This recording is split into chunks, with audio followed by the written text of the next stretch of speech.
Morning, Raptor Freak Alexios here. Monday morning. The Raptors beat the Philadelphia 76ers last night. Yes. What a great game last night. They played really, really good defense throughout most of the game. It was just really the beginning of the game that they didn't start right. Like the first quarter of the game, they didn't really play that well on defense. And it showed with the score being down by 10 after one. And that was a tough hole to climb out of. But really, once again, a lot of the things I've said about Philadelphia this year are true. That in some ways, I don't think that they're a top team, that there's just some things they just don't do well. Like, what is this? They have Joel Embiid out on the court, and we can do that to them on rebounding. It's absolutely crazy to me because honestly, the way that we won the game last night, we dominated the game in a lot of ways, and that they were lucky that they were even kind of close because they were missing a lot of shots, and we were missing a lot of shots. But we just looked like the way better team, like better energy, all kinds of things. Like I keep saying, these guys are lazy. James Harden is lazy. Joel Embiid, to a degree, is lazy.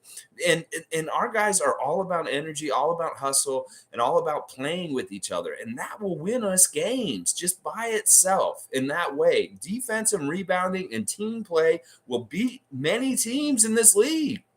They all think that they can rely on their superstars and coast on them. Really interesting stat about Joel Embiid that was posted on Twitter today that, his field goal percentage against us is 36% since the series against him in 2019 when it was the Raptors against the Sixers in the semifinals, the Eastern Conference semifinals, that he's shot 36% against us since then. And he shoots 50% against the rest of the league. So we really do have a kryptonite for Joel Embiid. It's really awesome. Good morning, Chriscom. Good to see you. Big win last night. We own Joel Embiid. Tonight's going to be tough on the road. I'll take my chances with the Raps by 5. I hope OG is back. That's the margin it was last night, 5 points. And once again, we were really kind of like keeping that lead on them pretty good. I hated seeing the missed free throws late. I did not want to see like mistakes that could possibly lead to us losing again, just like with the Laker game the other night. Scotty Barnes, man, you got a really tough lesson last night. You missed all your free throws yesterday. You missed all 3 free throws that you played in that game yesterday. And the 2 that were really late and were really important, I know you felt it after that. I know you felt it, and you felt disappointed in yourself, and you had to deal with it. Well, you were lucky because we didn't end up losing. But I hope you felt that disappointment in yourself, and you realize how important your free throws are, Scotty. You can't get up there late in the game and break them like that. You need to do better. You and Delano, particularly the last 2 games, you got to make your free throws. We were lucky. We won the game in some ways because you guys were missing free throws at times. Jimmy Pope, let's go, baby. It's Monday morning, baby. And we played the Sixers last night. We beat them, a division rival. We're now leading the season series 2-1. We play them one more time this season. We will see the Sixers. No, wait, we don't. Do we play them one more time? Yeah, we play them one more time in Toronto before the end of the season. So let's see. Also, Chriscom was saying that he hopes OG is back. OG will not be back tonight. That's for sure. In fact, I don't think he'll be back this week. He did go out there and shoot around before the game yesterday. If you were able to watch the NBA League Pass, you can watch the players shoot around an hour before the game. And OG was out there right up until they kicked him off the floor. He had a white splint on his left, on his ring finger, on his shooting hand, and he was shooting, and he actually was hitting his shot, which was pretty interesting. I was watching him real closely when he was shooting around before the game, and it was funny because he was out there for so long, they had to kick him off the court. They brought the drummers, the Philadelphia drummers out, and they were out there drumming, and OG's still over there shooting baskets over on the edge of the court still. It's hilarious. Like this guy, he's working hard, and I'm sure he'll be back soon enough. But once again, we don't want to rush him back, but I think he will be back. Like maybe next week it's looking like. I don't think he'll be back for Cleveland. We were hoping maybe he'd be back for Cleveland on Thursday, but I don't think he will be. Jimmy saying Embiid crying constantly like he did in 2019. Yeah, Danny will get his ring finally. That's right. They're going to come back in April, and Danny will finally get his ring ceremony. And I feel bad for Embiid. Like, really, when we beat him in the playoffs that year and he was crying in our hallways, I don't like seeing that, because when I saw that, it looked like a big kid, like he had not totally matured as being a man yet. And that, when you beat somebody like that and they act like that, you feel bad for them because they're very childlike and stuff like that. And he's just a young guy. And you got to also figure this.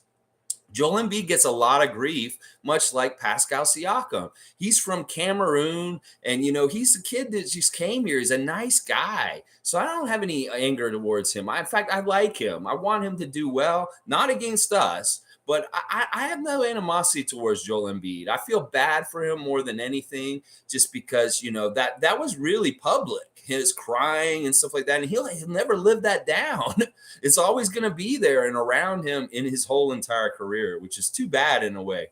All right, Chris Cum, I want to say something else about what Chris Cum said at the beginning here. He said that we own Joel Embiid. That's true, because he shoots way worse against us than he does any other team. It's really amazing that our team held a team with James Harden and Joel Embiid to 88 points last night, especially when this team is averaging almost 120 points right now. That's really impressive, seriously, because these guys are really good offensive weapons, and they've been killing people. There's been games where both of them get 35 points and get 70 points just themselves. And the fact that we were able to contain both of them and keep them both pretty quiet for the night is a real huge accomplishment by the Raptors. I'm really, really super impressed with their defense last night. In particular, the one-on-one work by Khem Birch on Joel Embiid, and also Precious. Precious, once again, doing all kinds of great stuff defensively, but also offensively, showing off really new tricks, like that fadeaway stepper that was mid-range. That was fantastic, because he drove at him and then he fell back and he hit it with one shot from the baseline. That was a move we hadn't really seen from Precious yet. And once again, we're going to see more and more of that kind of stuff. He's going to be a complete offensive player. I'm sorry, they're not going to be able to know what to do with him.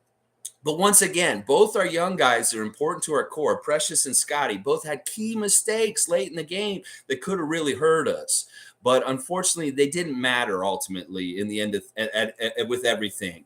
And the refs, too, they were an issue at some point. At the beginning of the fourth quarter, they were doing some ref manipulation. There were some fucked up calls, seriously, really fucked up calls. Like that one shot that Embiid made, he shot the ball, he lost the ball, and then he grabbed the ball and hit it into the basket. That is kind of traveling. That shouldn't have been a basket. He hit the ball after he lost control of it, and that's traveling. If you lose the ball and you grab it again and nobody else touches it, that's traveling. So when he hit the ball, like he batted it in, that's how he made it. That was actually a travel. And that was what Fred was trying to tell the refs after that play, that shouldn't have been a basket. That should have been a travel. He even got an and one on that situation.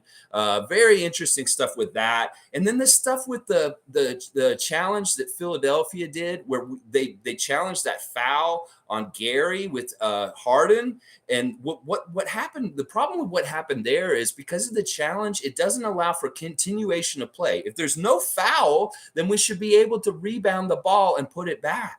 And that there should have been shot and points there too. But this is the thing. It all adds up to a win still, even with the fuckery by the refs and this little thing by Philadelphia that shouldn't have counted and this kind of stuff. It still didn't matter because we won anyway. And in the end, the refs did the right thing with the call with Boucher and Harden. That elbow was egregiously a flagrant. They had to call it. And the great thing about it was, through the game, Chris had been working the referees. He had been talking to them the whole time because he got fouls for putting his arms up, but he said, no, you came down with your arms. We're going to call a foul. So in the very last play, that play with Harden, he kept his arms up straight like the referees had been telling him during the game, because he'd asked them, what do I do to make sure this doesn't happen? They said, keep your arms up straight and don't bring them down. We won't call the foul on you. And that's what he did in that last play. Really smart, because his inclination is to guard his face. This motherfucker's coming in with his elbow in his face. Bring his arm back. But he didn't do it. He paid for it. He got a little bit of whiplash, it looks like. But that was a really key play. Like that basically won the game for us because it put it out of like hands for them. We got 2 free throws and the possession of the ball at that late stage in the game. Philly fan was not happy. I'm going to tell you that right now. Philly fan was not happy, but it was the right call and a fantastic job by Chris. Once again, Chris, you've proven that you can help win games, not by scoring, but doing a lot of good rebounding, taking charges, and just fucking playing good defense. And I love it. I love it. Yes, I do. All right, let's see what you guys are saying. Monique, good morning. Good to see you, Monique. I saw your write-up for last night. Fantastic stuff, Monique. Great observations. I love the thing that you were saying about Gary Trent's offensive output right now. The pattern that you noticed, that Gary is like every other game right now. Like if you look at his stat line from the last 5 games, Monique posted it on her Facebook last night. It shows that he has like a 30-point game, then a 7-point game, a 20-point game, then an 8-point game. It's like he's every other game for really good high production and hitting his shot. Well, last night he wasn't really hitting his shot once again, but he did so many good, amazing things for the team regardless, whether he's a decoy out there just stretching the floor out or getting a really key steal in clutch time late in the game, straight up clean right off of Joel Embiid. That was a fantastic play by Gary. That's what we love about him. Is that if he was Gary Trent from last year, he'd be one-dimensional, he'd be only offensive, and he'd be useless if he's not hitting his shot. But because he's got this whole other aspect, other end of the floor with his game now, with the steals and the defense, he's valuable out there no matter what, whether he's hitting his shot or not. And he's that kind of shooter that's going to shoot himself back into being able to shoot again. He's not going to give up. He's not going to get down. He's going to keep shooting until he starts making them again. And he's more than likely going to start making them again sooner than later. And I love that about Gary. Keep shooting, shooter. Shooter's got to shoot. That's what I'm saying. Jimmy's saying, I'm glad we got out of there with the dub, considering how our guys played and the guys were missing. Good win. Yeah, we were lucky in some ways, but in a lot of ways also, we kind of on the down low dominated this game last night. I'm not going to lie. I don't worry about Philadelphia, and this is part of the reason why I said this yesterday in the preview, is that they're a faker team in some ways. There's some real flaws with this team. Like the way that they struggled on their offense, and to a degree was sure some of it was our great defense, but there's also something wrong with this team. There's something not exactly right with them. I do not think they're built to last in these playoffs. And Sixer fans think they're going to go deep. They're not. They are not. They're going to get stopped by somebody, and it could even be us. So yeah, I have no faith in them. And they executed perfectly some of the stuff I was saying yesterday, that they need to get more shot attempts. They did. They got 20 more shot attempts than the other team, and they didn't shoot as well as them. Our field goal percentage was less than them, but we got way more shots, and that was a huge factor. And then the three-point shooting, we didn't let them get going on three-point shooting, and the three-point shooting was very equal, which is good because they could have killed us and beat us with better three-point shooting last night. They had their chances. That idiot Yang or whatever, that guy, I hate him. He's so annoying. He's physical, but he also hits big threes. Well, luckily, he didn't hit his threes in the second half. He was hitting them in the first half, and he was really annoying me right away from the beginning, Yang, when he comes in. I just hate that guy for some reason. There's something about him I just hate about him. And I don't like seeing him out there hitting his shot. So I was really happy to see him start missing his three-pointers in the second half. That was really good. The rebounds were insane. We out-rebounded them 56-40. That's absolutely fantastic. With 20 offensive rebounds, we really are dominating and winning games through offensive rebounding and putbacks. And it's not just one guy. It's like Chris for sure. Yeah, you see Chris sneak in there and get the ball and put it back. I love that jam he had following behind Scotty Barnes last night. When Scotty missed the shot, Chris was right there to throw it back down. That was a fantastic play by him. But Precious, Scotty, Kem, all four of those guys are crashing the boards and making big things happen with Sixers standing all around them. Like Joel Embiid, you're out there. You're the tallest dude on the court. These guys are eating you alive like piranha. You can't do jack shit against our rebound attack. And that really is a huge factor in what won us the game last night, is our aggressiveness on the boards and just being the more physical team, just out physicaling them. is fantastic, absolutely fantastic. I really, really enjoyed the game last night. I love that we held the Sixers to 17 points in the second quarter and 14 points in the fourth quarter. That is amazing. That is really good defense. That is just shutting things down. Like I said, you say close, pull down the shutter to the door at the store, at the mall, and it's closed. You ain't doing nothing after the third quarter ends, and we did a good job with that. Oh, my gosh, we did a good job. All right, let's see. Tom Duke is here. Good morning, Tom Duke. Good to see you, man. Precious sure has some promise. Three-pointers and turnarounds, and Boucher was full of heart again. Rebounding was great again. Yeah, Precious, man, like seriously, y'all. How do we look in this Kyle Lowry trade at this point? Come on. Forget about the stupid Goran tragic distraction of this year and think about just Precious straight up for Kyle and the promise of Precious compared to Kyle. How many more years does he have left? And how many years does Precious have going forward that look like they may be like, listen, this dude's a real superstar. He has an offensive game, and he also is a plus defender. This dude is going to be a very good NBA player for years to come. And I'm so glad he's a Toronto Raptor now. So let's see where he goes. This development of Precious is badass. I love it. Jimmy Pope saying, other than Pascal and Precious, Pascal, once again, listen, this is no small feat that Pascal Siakam did last night. He was the most dominant, best player in the game last night with an MVP candidate and a former MVP out there. Yeah, the best player on the court last night was Pascal Siakam. He dominated the game. He helped his team win. And James Harden and Joel Embiid cannot say that they were the best player on the court last night. Pascal Siakam was far and above the best player on the court, doing whatever the fuck he wanted to out there, slicing and dicing. I love this whole thing. Matt Devlin is off the chain right now, y'all. I love Matt Devlin so much. And him and Alvin Williams, their synergy on the call right now is so good right now. They're entertaining and funny. And Alvin's bringing those old memories. Like he was talking about playing in the Sky Dome when he was on the Raptors.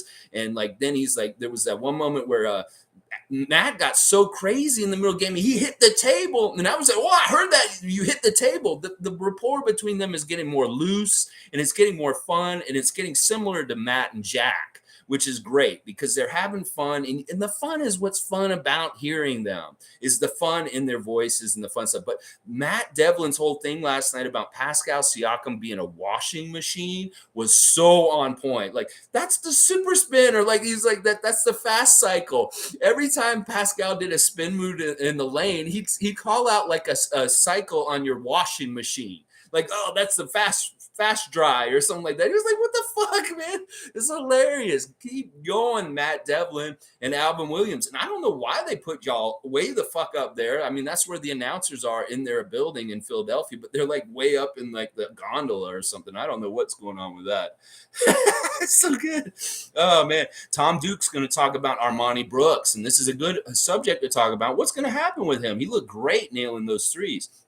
Once again, Armoni not causing any problems for us, really in tune with the defense, switching around, doing really good things. And then, boom, he hit 2 threes last night, and they both look really good. Like, I like that one where he was in the corner, like not in the corner, it was like to the side at the top of the key, and he just caught it and shot it. And like, people are saying that Armoni is one of the best pure shooters out of the G League, and that maybe we do need to strongly consider keeping him around.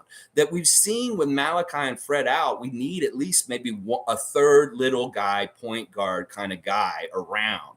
And, hey, he's fit in really well. He hasn't made us look bad. He hasn't made mistakes. So why not? Maybe he is the guy who ends up getting this chance to stay on the team with this roster spot that we have open, because he's doing quite well. I'm very impressed with him. And I like that he hit 2 of his threes last night. That was really important and good. And he was in there in key moments. Like, they only played 3 bench guys last night. It was Boucher, Thad, and Armoni. But they were really key points in the time in the game that when they came out, and there was real swings of the turn of the game into our favor when our bench guys were out there with guys like Scotty and Pascal. That was when we started winning, was when we brought in those energy guys like Chris Boucher and Thad Young and Armoni Brooks. And one of the things Nick Nurse said he did last night that he didn't like, and he changed it for halftime, was starting Precious with Khem. That they're not exactly clicking together when they're both out there on the same time. And he blames part of the reason why we started out so badly last night on that pairing, that he doesn't like it. He didn't like it from the start, but he was going to try it. He probably wishes he had started Chris instead of Precious and had Precious coming off the bench last night. That's probably what he would have done in hindsight. But it is what it is. We got to a slow start, but we made up for it pretty quick. And things got going. But Chris, man, phenomenal last night. I mean, listen, this kid had 12 points and 14 rebounds. The 14 rebounds is just amazing. Oh, my gosh. Chris is so good right now. And we need to re-sign him in the offseason. He is a kind of role player that this team needs. And his time accrued with all the other guys is so important. You can tell that the bond and friendship between him and Pascal Siakam is very strong. And that Chris needs to be a Raptor for next season, that we need to get this done, Bobby Webster. Don't mess around with this. Re-sign Chris Boucher and keep him in Toronto, please. Oh, my gosh, please. Monique's saying, who's scorekeeping tonight? Who's scorekeeping tonight? We love you, Chris. Yeah, I don't know. I'm not sure what you're asking, Monique. Like, who are gonna win tonight? We're gonna win tonight because I'm gonna tell you right now, Chicago is sliding. They've only won 2 out of their last 10. They really have been losing a lot, and we can't have any mercy for DeMar and their issues right now. We need to go out there and just kick their ass because they're losing to teams like Sacramento, y'all. So we need to make sure we beat them tonight. And another thing about what's happening with them is they're in the dreaded first home game back from a West Coast swing. Their last game was on Friday night, and they've had 2 days off to get adjusted to the time change and stuff like that and come back. But once again, that game after a road trip can be tough for the home team. And also, they're bringing back Patrick Williams tonight, who has not played most of the season, their second-year player. And that's always an issue sometimes when you add somebody who hasn't been around with chemistry. And that actually was an issue for Philadelphia last night. If you didn't notice on the download, DeAndre Jordan was not fitting in well with the Sixers last night. He just showed up there, and whenever he was on the court, they were really bad. And also, to a degree, James Harden does not totally mesh with them yet. And their chemistry is weird with James out there. Sure, he's making these great little passes around people and between legs to other guys and stuff like that. But there are chemistry issues on Philadelphia's team right now that they're just not trying to look at. But they're going to become more and more evident. And I think that James hasn't been with the team long enough, Plus, also, James has his old issues of being inefficient and different things like that will take away from the team as a whole. But this could be an issue for the Bulls tonight with Williams coming back just all of a sudden. He may kind of mess them up with their chemistry a little bit. We'll see. Let's keep going. Jimmy Pope saying Boucher's effort is so awesome. It's amazing. Honestly, if you want people to love you forever, Chris, this is how you do it. You be a blue collar man, just like JYD, Jerome Williams. You do this kind of stuff and the fans will love you forever. You become immortal. Yes. Forget about Vince Carter stuff. Forget about Kevin Durant stuff. You don't need to be the scorer. Be that blue collar lunch pail guy on this team, and people will love you forever, Chris. Keep going in this direction. Raymond Jacobs is saying he thinks that the Sixers got worse with Harden. And you know what? I'm not going to disagree. I really thought the Sixers were doing really well without Simmons and not without. They didn't even need to do this trade. I don't understand why they did this trade. It's like Simmons really kind of forced them to do a bad deal and get somebody that they're not going to like in a year or so from now. Philadelphia fan is such a fickle thing. It's like a rattlesnake in a corner. You piss that rattlesnake off, he'll get off on you real quick. And there was some booing last night already. Like the Sixers fans will turn like a dime right on their team all of a sudden if they don't think that things are good. And last night was not good in their eyes. They should not have been losing to the Raptors. Oh my gosh, the Raptors, they're supposed to be horrible. They're the Canadian team. How are you losing to them? Oh my gosh. They'll start booing them. And if James starts to get any kind of weirdness about him on the team, like if he has a feud with somebody on the team or he's not playing well or something like that, they're going to turn on him. And that's not going to be a pleasant situation. Trust me. But I really do agree with you. I called it when I saw the deal. It's like, man, both these teams just got worse in a way. Yeah, Brooklyn and Philly are worse in a way because I don't think Ben Simmons is going to help them in Brooklyn either. So Monique saying, notice the NBA Instagram page posted us first to recap the night. That's fantastic. Good. That's good. We were the last game of the night. It was really weird. I hate those kind of games where they put a hockey game and a basketball game in the same arena on the same day because the Flyers played a hockey game earlier in the day around noon. And then that's why we were so late for our game last night, because the conversions team in their arena had to switch it from a hockey arena to a basketball arena, all within like 7 or 8 hours within the same day. And that's really under pressure and stuff like that. But the reason why I hate that is because it is a very dangerous situation. Now, the technology of converting a hockey arena to a basketball arena is much better than it used to be. But back in the day when they would try and pull this kind of bullshit, there would be problems with the floor being too wet or too like have moisture and stuff like that. But it looked like the floor was fine. The reason why I hate that is because it's dangerous for players and there can be injuries that happen because of the converting from hockey to basketball. And when you do it on the same day, is always risky that they don't do it exactly right. But maybe the technology for doing the conversions now is much better to seal out that cold, that ice underneath, and make sure that the court is safe for the NBA players playing basketball on it later. But I never like to hear that. And I was wondering why the game was so late yesterday. And that was why. It was because there was an NHL game in the Philadelphia arena before the NBA game. And, it is what it is. Raymond Jacobs saying maybe only a matter of time for Harden to destroy that team too. Yes, that's what he does. He is a destroyer. He comes in with goodwill. He comes in with smiles, comes in with goodies. He comes in with treats and ones to come with him to go to the strip club. Yes, he can endear himself early, with things, but the honeymoon will be over at some point, and we'll get to see the fallout. And the pattern is always the same wherever he leaves. Oklahoma City did not leave. The people there don't like him in Oklahoma City for the most part. Ask how the Houston people feel about him, and then ask the Brooklyn people how they feel about him also. You can just go from each one of his stops ahead of this, and we'll see how Philadelphia fan feels about him eventually also. So, yeah, I really do believe this. Tom Duke saying Spicy is totally the man. Yes, he is, really. I mean, he didn't have a super overwhelming game. He didn't get 30, but he was 50% from the field, 10 for 20. He had 10 rebounds, 5 assists, and 26 points. That's a solid game. The thing about it is that he was just doing it at important times and doing it how he wanted to. Like, he picked them apart. He was the guy who looked like he could do stuff whenever he wanted to. And James and Joel did not look like that. They looked like they struggled with their offense. We played really smart against both of them.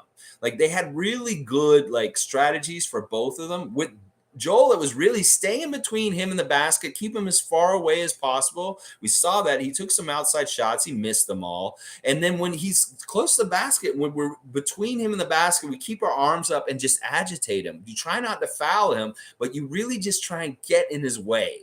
And as much as you can get in his way, that'll mess him up. And when there's 2 or 3 of them down there collapsing on him, and then they're all going for the rebound, he can't do shit.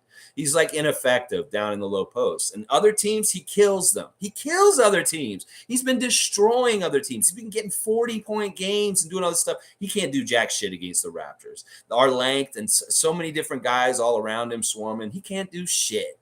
And James Harden, I love seeing different guys pick him up and play him at different times. Scotty was playing him at different times and stuff like that. It was fun. It was really fun to see them take that test. And once again, I don't have any confidence in this Sixers team. Nothing has changed. I felt like this since the beginning of the season. I saw them in the first preseason game. I went to that game, and I was not impressed with them then, and I'm still not impressed with them now. If we played the Sixers in the playoffs, we're going to beat their fucking ass. And Sixer fans, they think, you want this? You don't want this. Trust me, Sixer fan. You do not want Toronto in the playoffs. You come anywhere near us in the playoffs, you are going to be going out because we got your number. We got your number. It may be a matchup thing. It may be something. We just have kryptonite for your best players, but we have your number. Oh, yeah, we do. And I hope we win the next game too, because then we'll beat y'all 3-1 for the season. Yeah, we'll beat y'all 3-1 for the season. I love beating Atlantic Division opponents. Oh, yeah, I do. Whoa. All right, let's see. Monique saying, promising, precious Nigerians are proud. Yeah, he was DJing before the game last night on his Instagram. He has a little thing of him like scratching at the Philadelphia court. I don't know why they're letting the visiting team take over their in-game ops and play all their. He was like four corners in Philadelphia last night. Precious. It was pretty cool.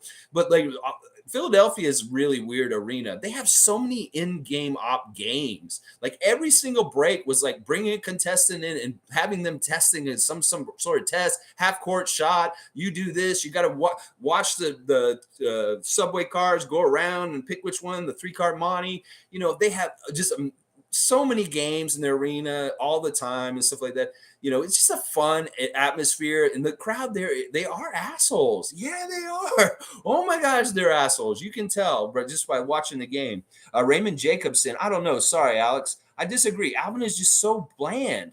Like nothing exciting ever comes out of his mouth. See, I'm an old school guy. I do have an affinity for Alvin personally. He's been my favorite Raptor pretty much up until the modern era. Like he was my favorite Raptor for like 15, 20 years. And the thing I love about it is just that he's getting more comfortable. He's not bland. You got to listen to him because he's cracking on Matt. There's synergy and what they're saying at this point is hilarious. You know, I really, really enjoy him talking about his old career. I really enjoy him telling us Vince Carter stories. The Muggsy Bogues stories. He just tells us so much about the history of the Raptors and him being a player and being in those situations. Like this dude hit clutch shots for us. There's so much accrued respect from Alvin Williams that you just got to give him a chance, a little bit more of a chance than other people. And like, you know, if he's not getting good gains on tightening things up and making things even better in like a year from now, then maybe I'll be in your camp and be like, I'm not really with him anymore because he does have to improve. He's not that good in some ways. Like technically he's not totally good yet, but he's really getting his personality out now, which is good. And I noticed this in the last couple games I've heard them call, that he's really more kind of bringing out his personality. And I love how he's busting Matt Devlin's chops. Like, what did he say last night? He was talking about how he was somebody who always scored so many points and did this and did this. And he's like, oh, no, he was talking about dunking. He's like, yeah, I can remember when I used to get up there and throw down all these dunks. He's really just making fun of himself. He's like, no, I didn't really do that. He's like, you know, you got to give him a chance. I know that he may have stepped on the wrong foot as far as like he wasn't as solid. Maybe he stuttered a little bit or maybe he messed up a little bit, but give him some time. Seriously, he's going to show some promise over time. Trust me. But yeah, it's different flavors for different people. I understand. Maybe he's not your piece of cake in this way, but please just give him some time. And I hope that they don't try and get rid of him or anything like that too soon, because I want him to stick. I really do want him to stick and be one of our guys for like years to come in our announced team, that he will get better. I hated Matt Devlin in the beginning. I'm not going to lie. I was so mad when Chuck left and we had to get somebody new. And when Matt Devlin came in, I rejected him. I did not want Matt Devlin to call our games for many years. And now I love him. He's amazing. Like, he's so good. He's really come around and become the real true voice of the Raptors at this point. And I love that about him at this point. There's so many important things about Matt Devlin calling the game for us. He's the best guy to do it. Honestly, I really believe that at this point. So, and I hopefully more and more it'll show with Alvin also. Callie saying, good morning. I was only a little stressed. Just felt the Raps' defensive intensity was too much for the Sixers. Yeah, that's an understatement. Maybe really an understatement. They depend on free throws too much. They really do. Like, the Sixers get to the line a lot, and the refs weren't totally giving it to them. And I love the calls on Harden. Like, he got offensive calls, fouls on him when they should have been a defensive foul, but it's because he does his move, and they're still trying to punish him with the new rules this year. As far as like, you can't do your little kickouts to get contact or your little things to do contact, because we know what you're doing. We're on to you, and we're not going to reward you anymore for those kind of things. And I love that. I love that so much. We saw it in the game last night where Harden did look bad on that. And yeah, they didn't get to the line a whole lot. Let me look at it real quick. I mean, they both got together. They got to the line 21 times, and I don't know what their average is right now for getting to the line. But the fact that we held Embiid to 21 points and Harden to 17, I was saying if we can keep Harden under 20 points, that's really good, and we did that. And Maxey was Maxey, man. Maxey was fantastic last night. 8 for 14 from the field. He was really quick and all over the place. He was honestly their best player. He was their plus 10. He was their highest plus player. And then the rest of them really didn't show up in a lot of different ways. I mean, Thibault was annoying at different times, but Harris was nothing in this game. And then their bench was really nothing other than Yang. They had 14 points off the bench. We outscored them off the bench with 20 points. 20 to 14 bench scoring was the stat there. Really good stuff. All right, let's see. Monique saying Cavs also play tonight. Bullseye, watch. Lex, oh, man. There's a weird thing about tonight with Chicago in the game. Chicago's really right, only a half game above Cleveland, and we're so close to Cleveland also. We beat Chicago tonight. We're only a half game behind Chicago, and they're below Cleveland. Yeah, so it's not even Cleveland we might be coming in to take their spot. We may be coming in to take DeMar's spot. And winning tonight will be a really big part of helping with this. Obviously, as we win tonight, we'll have the same. I think it's like we'll have the same amount of wins as the Chicago Bulls, just one more loss. So that's a half game behind them. So this is really, really important 2 games coming up with the 2 teams that are right above us in the standings. So it's a really good opportunity, and I hope these guys are looking at it this way. I really think the Bulls are ripe for the picking right now. I hate to say it. I love DeMar, and I want him to do well, but they're on a slide, and we can beat them tonight. In fact, I have a good feeling we're going to. You know, we get Fred back tonight because he didn't play last night. He rested on the first night of back-to-back, and we get good things going. We can beat Detroit. We can beat Chicago also. Oh, my gosh. We can beat them tonight. Sue's here. Good morning, everyone. Great win last night. Totally agree, Sue. What a fun time. Callie's stress meter wasn't too bad. She wasn't stressing too bad, but we took care of business at the end of the game, made sure that it happened the right way, unlike what happened on Friday. And there were a couple little mistakes still at the end of the game that could have really cost us. But fortunately, the Sixers made a lot of mistakes also at the end of the game. It was really who made the less mistakes and was able to execute, and the littlest was able to win last night because there was a lot of ugly basketball in the second half. The defense got turned up, but boy, both teams had a hard time scoring for a bit in there. And, oh, man, it was so awesome to see. Like I said, 14 points in the fourth quarter for the Sixers altogether when they should be revving up and trying to take over the game is absolutely fantastic. Amazing, amazing job by our defense last night. Fan Chung, good morning. Always good to see you. Really impressed with Precious's improvements since All-Star weekend. Yeah, it's really weird how players can make leaps and bounds. Like over the last couple of years, we've seen Pascal Siakam like make a leap like within a week. It seemed like there was a little bit of a period where he was like getting so good, like just within a month. And that seems to be what's happening with Precious right now.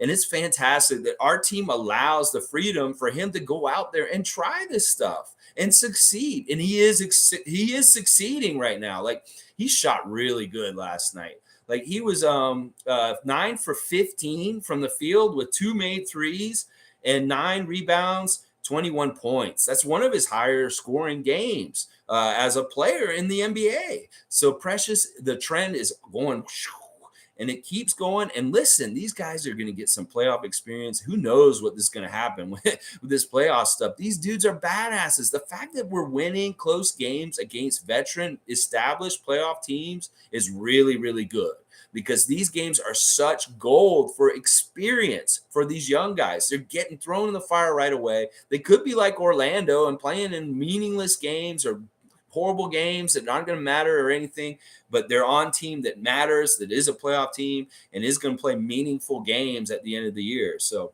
really, really good stuff. I am with you, Fan Chung, on Precious, and wow, his exponential development and growth recently is just phenomenal. It's phenomenal. Sue's saying we now have kept the 2 big MVP caliber dudes to limited scoring. Who said we can't play against the big man? Maybe that's a strategy. Maybe it's smart. Maybe if you get a true center and you play them against these really elite true centers, they outclass them.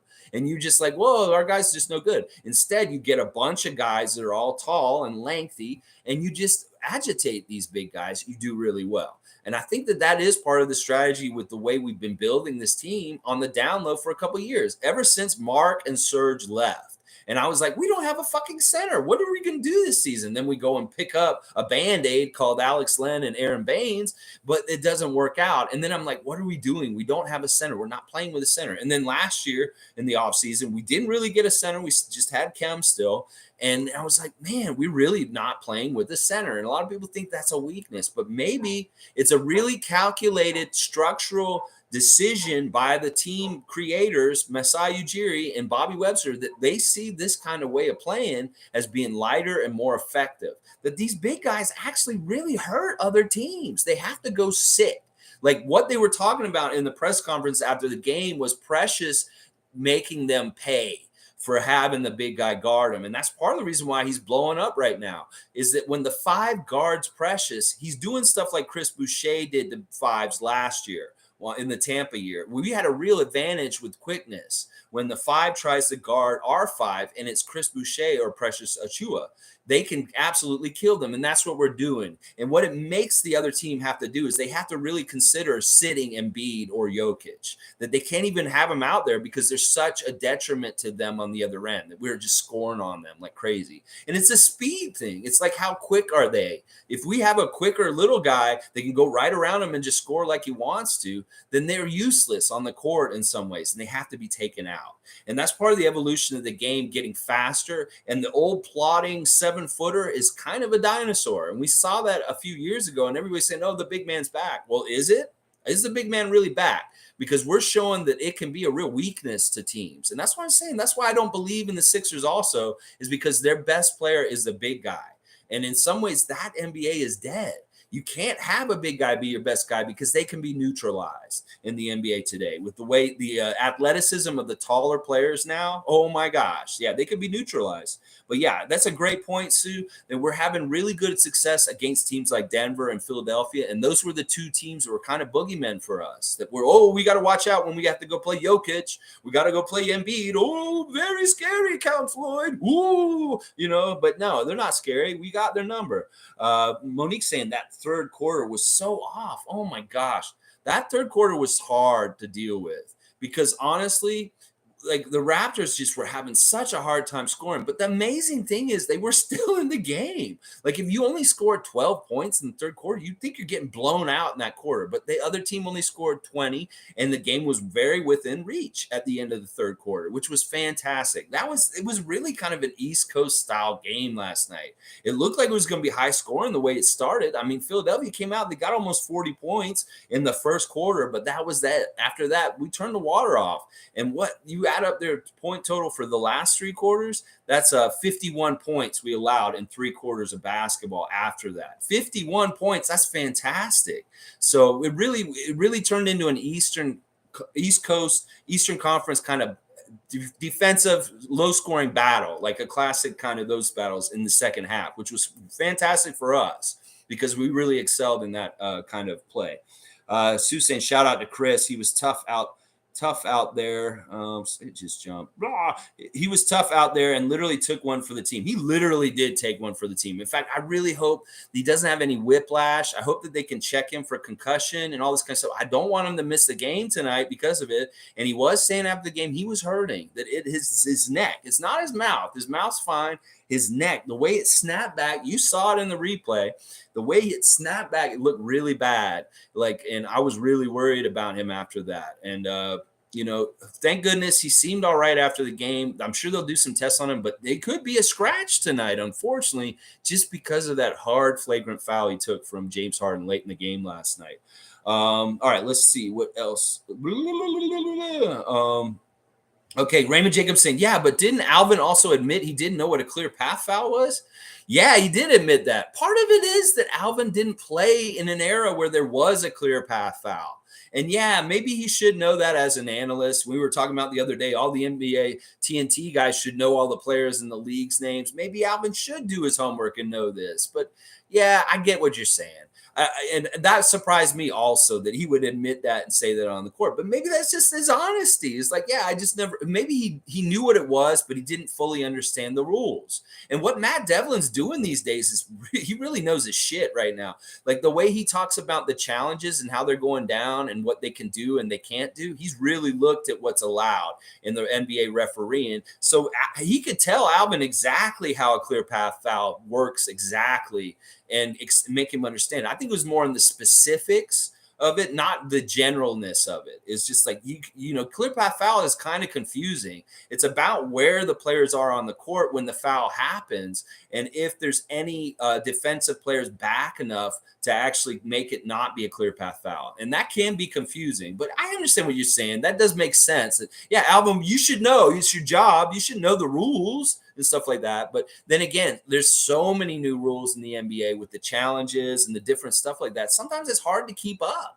And the referees seem to change the way that they ref from year to year. Like this year has been completely different than the last couple years as far as the refereeing. They're letting way more go out on the court and stuff like that. So the game's evolving. And so in a way, I'm always going to kind of try and spin it positively for Alvin if you haven't noticed.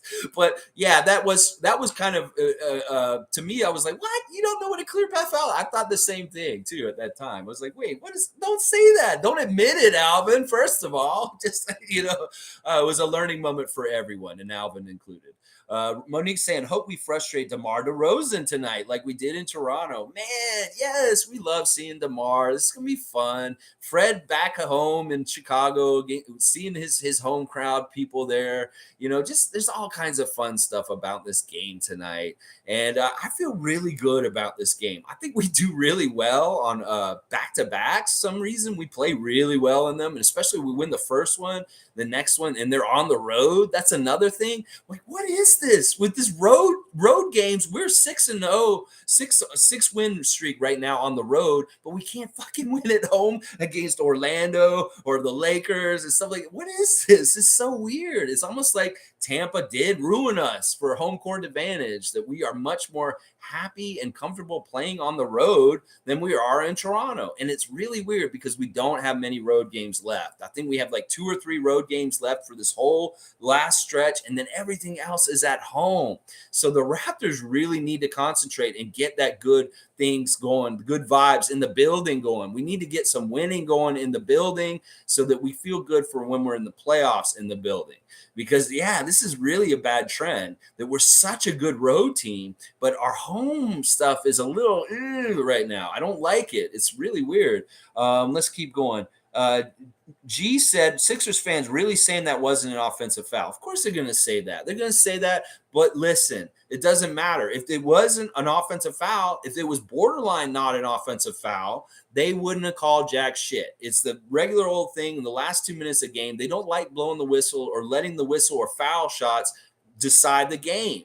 But in that situation, it was so egregious. They saw the way Chris's neck snapped back and the way he hit the floor, and they had to. They had to. And especially smart, really brilliant by Chris, is the whole game he was working the refs. He'd get fouls here. He's very diplomatic. He's not animosity with them. He's literally talking to them and getting instruction from them on how to do it right, where he doesn't get fouls called, and he'll get the call for himself. And that's what happened is the whole game, Chris had been talking to them, and they were telling them, don't bring your hands down. We won't call the foul then. If you just go straight up and keep your hands up, you won't get the foul called on you. And he listened to them, and he showed the refs that he listened to them, and that gave him respect in that call. Even if Sixer fan thinks it was an offensive foul and all this stuff. Well, he did do what he did, exactly what he did. He hit him with an elbow. It was extra contact that was not necessary. He brought it up high. Like if he really would, he didn't need to bring it up there. He was just trying to make room for himself in a dirty way. And it was actually the best call. But this is the spin machine of every fan base. Their fan base is going to spin it that way. It wasn't offensive, shouldn't have got there. They're going to make every fucking excuse they can to try and change it. But this is the one thing that only matters in the league, just like with Friday night, is the W. whoever wins the game. And there's a lot of different things and events that are going to happen in the game that will push it one way or the other. And that you just want to be the one on the end. That like last night was ugly. That was an ugly win. And I was just saying, just win, because that's what me and Stevie Root say every day before the game, just win. And it doesn't matter how we get there. It can be ugly. It could be this. It could be a flagrant foul James Harden puts on Chris Boucher at the end, and that helps decide it. Just win.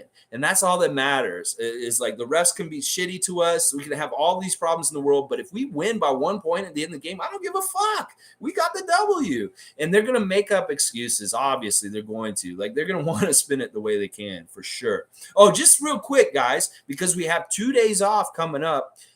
We have trivia on Wednesday, y'all. So, G, because I saw your comment just there, you made me remember. Trivia, 9:30 Eastern Time a.m., Wednesday morning, for sharp. We'll have a trivia game. Tomorrow's a reaction to the game tonight, and then trivia on Wednesday, y'all. So be here for Raptor Free Trivia, 9:30 a.m. Eastern.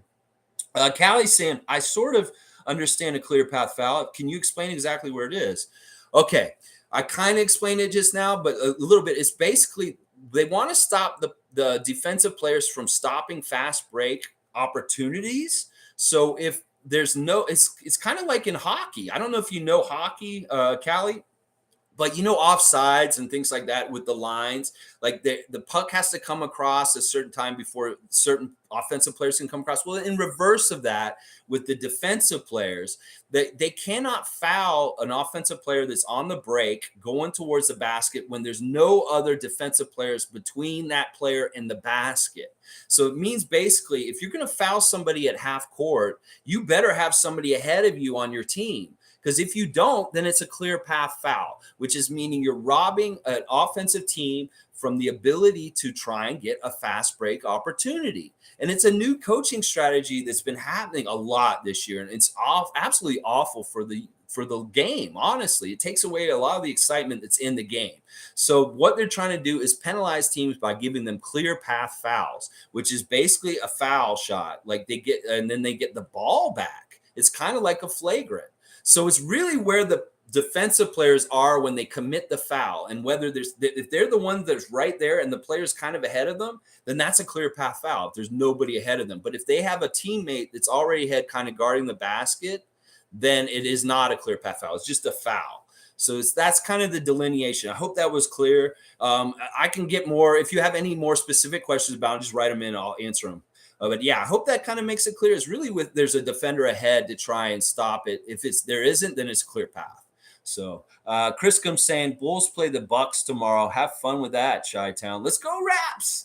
Yeah, they've been sitting for 2 days. We played last night, but sometimes it's much better when we had the engine a little bit warm and running from the night before. Oh, yeah, maybe they sat for a little bit this whole weekend. You know, they came back from West Coast trip. They were on a West Coast trip where they lost a lot over there on the West Coast. They lost the Kings. They lost the Warriors. You know, the Bulls have been losing a lot lately. They have only won 2 out of their last 10 games, and that means they're ripe for the picking. They're on a free fall, and we need to take care of business tonight. Yeah, no mercy. You know, pal around and say hi to DeMar, but we need to win this one. And partly it's also because they're close to us in the standings now, and our season series with them is 2-1 for them. So if we win the game tonight, we even the season series with them 2-2. And that is actually pretty important at this point, other than the whole standings race and just getting above them or close to them. Because if we win tonight, we're only half game behind them. And that's a fantastic place to be with them going into a back-to-back with Milwaukee tomorrow. Because if they lose tomorrow, we win tonight and then they lose tomorrow, we're ahead of them. It's pure and simple, as easy as that. So, yeah, big, cool stuff coming up with that. Raymond Jacobs says there's no defenders in front of the offensive player in a nutshell. Yeah, exactly what I was saying. G saying Doc said the Raptors play different than everyone else. Yeah. And that's what he's finding. It is true. And part of it is really that we get the most out of our guys. Most NBA players don't want to work as hard as we work. They don't. They want to show up and get their checks. They want to look good. They want to have fun. They want to be cool. They want to have the swag. They want to wear the clothes. They want to do the interviews. They want to be in the NBA. But do they really want to show up and punch that clock and take that lunch pail onto the court and do some blue-collar shit? Because I don't know if y'all understand this, but throughout the history of the NBA, blue-collar teams that work hard win. And at this point, because of the connection of, this is the thing. Usually in the league, you're really talented, you coast on talent, but you're not very blue collar, LeBron or James Harden. And then or you're really not talented. You have to work super hard to make your spot in the NBA and hold and stuff like that. Well, we're lucky in a way. Our team is unique because we have that kind of really super good talent, like, kind of superstar talent like Scotty Barnes, Precious, Pascal, OG. And then we also have these guys have the blue collar mentality with it. So it's like marrying the talent level with the work ethic is nasty. And that's something that hasn't been evident for most part in the history of the NBA, is because if you're really super talented, you usually coast. You don't have that kind of work ethic also with it. And that's the difference. I think that that's made us a hybrid kind of blue collar team with premium level athleticism and talent on it. That's the difference. And this team may be one of the greatest teams ever in the history of the NBA as far as working their ass off. When you see how they crash the boards, when you see how much energy they put out on the court every single night, that's not normal in the NBA. Most NBA players want to loft or loof, kind of be doing whatever they want at different times, maybe dog it for a little bit during the game. They don't want to run up and down the court. They don't want a full court press in the middle of the game or for most of the game, stuff like that. They don't want to do that kind of stuff. And our guys do. And they're also talented. I think that's the big difference. And this is the thing, a team that doesn't really work hard will get exposed by us. And that's part of what's happening with the Sixers. They don't work hard. They're not a hard-working team. The Lakers are not really a hard-working team. The last game we just played against them was a fluke in some ways. Like, we should have easily outworked them, but we were flat because we just came back from the road trip. And they took their Hall of Fame caliber talents on offense to beat us. Just barely. And we had to fuck up too. We had to make mistakes for them to just barely beat us. So it's really that blue collar work ethic married with that premium high talent now at this point is what I'm seeing. And they really are one of the greatest defensive, rebounding, energy, blue collar teams in the history of the NBA. And if they win a championship this year, they'll get their flowers for it. Everybody will say this team won because they outworked everyone and they played harder than everyone. And that's really how we're doing it. Let's see, Darren, let's go. It's so good to see my friend in Jakarta. I hope you're having a good evening, my friend. And let's get the second one tonight against the Bulls and DeMar DeRozan. Yes. Okay, let's see. Raymond Jacobs saying, gee, you mean real basketball? I think you guys are talking about the Sixers fans are saying that, oh, wait, gee. Yeah, we play real basketball. The doc said we play real basketball. Kind of what I was just talking about. Exactly.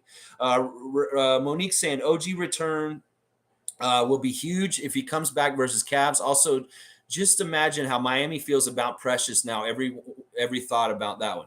You're right. Like, Miami fans are supposed to be so smart and so in the know. But you know what? Your fucking team, you just gave up your best prospect in the last couple of years. I'm serious, y'all. Precious was your best prospect in the last couple of years. I don't care about Tyler Hero. I don't care about any of these motherfuckers. Precious Achiuwa was your jewel, and now we got him. Masai got him. He coveted him. He had to give up the greatest Raptor of all time. But look where we're at with him now. And I'll bet, Miami fans are looking at Precious's highlights and like, where was this last year? Why weren't we letting him shoot threes? Why didn't we unleash him on other teams? What did we do? We made a mistake. Oh my gosh, stuff like that. Yeah. Darren saying 1 chip, two chips, that's the count, 1 count, three chips, yes, can you tell me how to get to Sesame Street, baby, woo, Roman Jacobs saying, Monique, Miami wants Precious back, definitely, and willing to cross all of Mordor for him, wow, that is something, going across Mordor and get Precious back, this is a great Lord of the Rings reference with Precious's nickname tied in. Raymond Jacob, you are an artist with your comment there. I think that was brilliant what you just said there. And they probably do want him back. I mean, I don't know. Have they seen the half rental of Kyle Lowry for the season that you really only get him for about 40 to 50 games of the season, Miami fans? And that's just how it is at this point. It's just how it is. All right, let's see. G saying Sixers fans want Nurse as their coach. Oh my gosh, Doc, poor Doc. Yeah, they're a better team than any other team that I've seen in the league. I don't know. I'm not doing my doc right today. I guess my voice is too clear. I haven't yelled enough where I have this grittiness to my voice. But hey, a lot of people want our coach. Our coach is a master. He's a genius. Honestly, the way that he figured out how to guard Embiid and Harden simultaneously in the same game at the same time, absolute genius. Absolute genius. And Nick Nurse may be the best coach in the NBA right now, just from pure guts and ingenuity and fearlessness and letting his guys do stuff and trying stuff. And then, like, the way he gets his players to really trust him and buy into what he's doing. Like, you can tell now at this point, the way he talks to these guys is they really trust him. Because if he tells them that you do this and you do this, you're going to win, they believe him.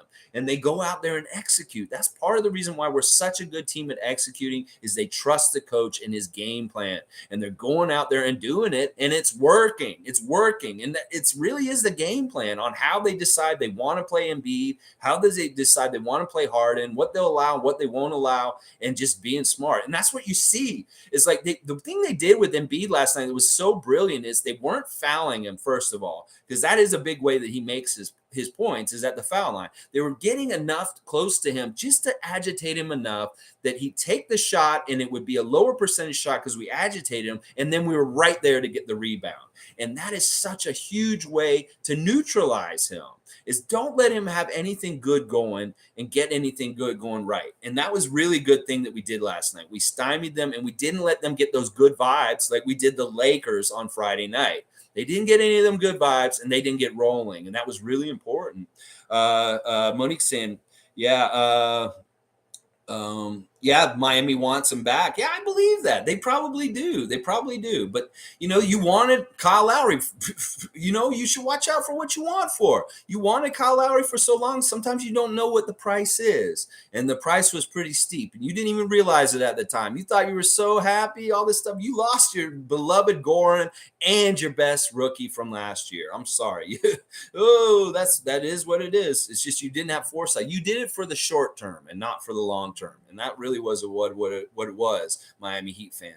Let's see. Monique's saying 48 minutes tonight. No foolishness. No slow start. Don't come out there and have a bad start. I mean, Fred's going to be back tonight, so he's obviously going to be starting. So we won't see this 2-center start. We don't need it anyway against Chicago. We just put Kem out there to take care of Vucevic. That's a great matchup. Two former Orlando Magic centers battling at the center. And then also you got, Fred, Gary, Pascal, and Scotty.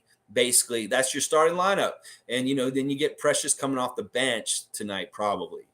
Unless they start Precious against Vucevic, which is quite possible instead of Birch also. I like Birch against Vucevic just because of their knowledge from practice. And I think that Kem can guard him pretty good.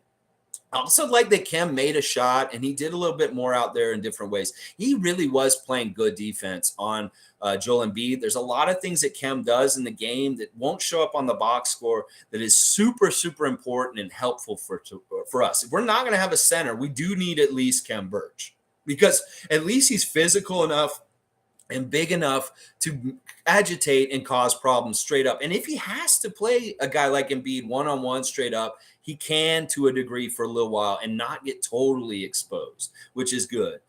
I forgot last night, and I should have remembered this in the preview yesterday. Chris Boucher absolutely loves playing Philadelphia. He said it on his Hustle Play podcast that his favorite team to play against is Philadelphia. And specifically, he loves going at Joel Embiid. Like he's crazy, this skinny guy. He's like, I want to take on Joel Embiid. I want to beat him. And I love that is in part of his mentality. And part of the reason why he came out gangbusters last night is that he gets up big for the Sixers in particular. I don't know exactly why. I think it's because of Joel Embiid, but Chris really loves playing them, and he showed it last night. Oh, my gosh. All right, let's see what else is going on. Fan Chunks saying thanks for the explanation of the clear path foul. Very clear. You appreciate it. I did get my minor in communication at Florida State in media writing, so I have to be able to communicate efficiently and effectively in a short period of time. All right, it's stupid. G saying can't be on for 9 on Wednesday. We'll come in later. Okay. Well, 9:30 is the time, G. If you want to spot the other people a little bit of points in the trivia for a little bit, that's okay. You are dominating the trivia. And if you miss one game, and we'll see where the chips fall as far as anybody getting close to you or something like that, may make it more competitive by the end, because you do have a very good lead right now, G. So you can afford to maybe miss a little bit of trivia. But I want you to be there for sure if you can. 9:30, not 9 right away, 9:30. If you get there I'll be there from 9:30 to 10 a.m. basically Wednesday morning is when the trivia will be running. This is only usually just a half an hour.